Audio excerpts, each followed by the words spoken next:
Welcome to Law Easy. My name is Marty Shenkman. I'm joined by Brian Boak, a insurance property casualty liability consultant. Welcome, Brian. Thank you. How are you today? Okay, so we're going to talk about a really important topic because I've seen many issues for clients over the years, and you're going to make some sense for us and me and the audience about some of the terminology.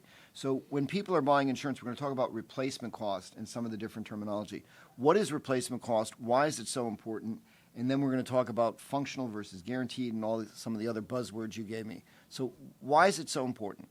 Replacement cost in reference to the actual home itself determines how much the insurance company is going to pay in the event that there is damage to your house. And the most catastrophic issue is when there is catastrophic damage to the house where the house is totaled. Right. Now, is there an issue that if you don't have sufficient coverage, you're not going to get back what you need? So it's not just replacement costs, but if you don't have enough coverage overall for a dwelling, you're even if it's a 50%, don't they prorate it? Some companies do have a clause that say you have to require at least 80% of the coverage, or there is a penalty. Is there a term of art for that? There is. Okay, I thought so too. There is. What is guaranteed replacement cost? And I know that's important because replacement cost, even though it sounds like it's the answer, may not be enough. Replacement cost on a policy says that if we insure your house for $500,000, and if it costs more, we'll pay more, but only up to a certain amount, usually 20 or 25% of the additional coverage. Okay, so if you have a $500,000 house, they'll go up to $600,000, another 20%. Okay, guaranteed replacement cost on the other side says the insurance company has come out and determined that your house costs $500,000 to rebuild. If it costs more than $500,000 to rebuild, that's our problem, not yours. We told you how much to insure it for, so we guarantee the replacement cost. Now, when you're dealing with more valuable homes, a $5 or $10 million home, for example, the swing in value because of just the quality, wouldn't that even be more important at a higher level to make sure you address it? The higher the level, the more important it is.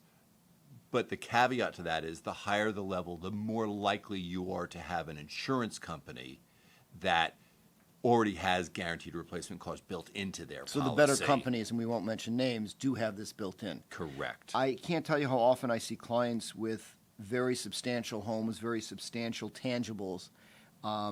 Insurance is left as the stepchild of their planning. They've never really thought about it, and they bought insurance from whoever their buddy down the block or, that they met in the bowling alley or golf course bought insurance from. Big mistake. Correct. You want to have somebody who looks at insurance as a risk management situation, because there are parts in your home that could be more expensive to replace. Such as if you have an older home and you have lath and plaster walls, right, versus sheetrock walls. The molding, the custom crown molding, not the plastic stuff, the real wood, the oak versus the yes, pine, or sure, the imitation, the plastic. Right. So if you do an addition on your home, what do you do about that vis-a-vis insurance coverage? When do you tell the insurance company? How do you address that? You want to tell the insurance company before you start the addition, because once you start the addition, a couple of clauses may kick in. Okay. The first thing you have to worry about is once they start adding value to your house, mm-hmm, okay, if you don't tell the insurance company can only rebuild what they knew existed. Wow. Okay. So that addition has not to be part of the equation. Correct. And you had a comment about replacement cost so close to market value. If a house burns down, what happens?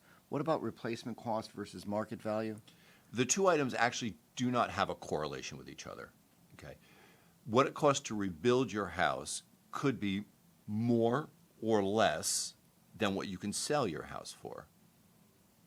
So what happens in terms of coverage? So if I've insured my house for what it's worth, $1 million, but I have a problem and the replacement cost would be $1.2 million or $3 million, what happens with my coverage? Now, the first question is when you say what it's worth, are you saying the market value of the home? If I went to sell it, I could sell it for $1 million, but the cost to replace it because of the valuable quality of construction, the oak, not the plastic molding, what happens?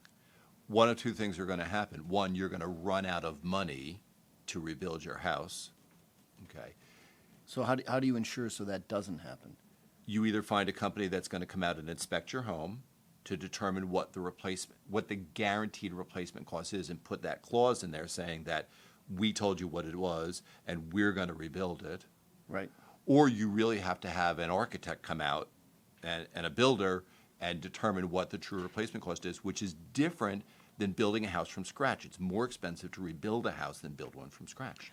We actually did that personally, where we had the insurance company, one of the better known ones, come out and evaluate our two homes. How often should that be done?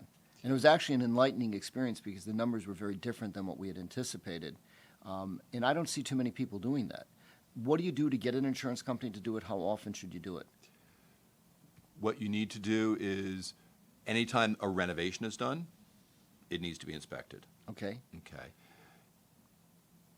Anytime, usually 5 years, 7 years. And they will normally do that as a part of course of business? They don't charge for it? It's They part don't of their- charge for it, but you usually have to ask for it, because inflation factor could either not keep up or go ahead of what the actual replacement cost is. So people with valuable homes, that's something that you should consider part of your prudent planning. And it's just a closing comment from me, and I'll ask if you have any comments in a second to wrap up, is too often the property casualty liability aspects of planning are simply, again, as I said earlier, the stepchild of planning, not addressed.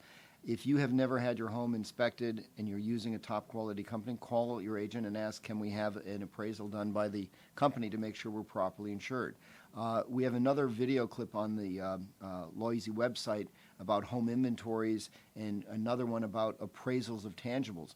Those are things we all should be looking at periodically as well, because you may not have a handle on what you have and it may not be insured properly.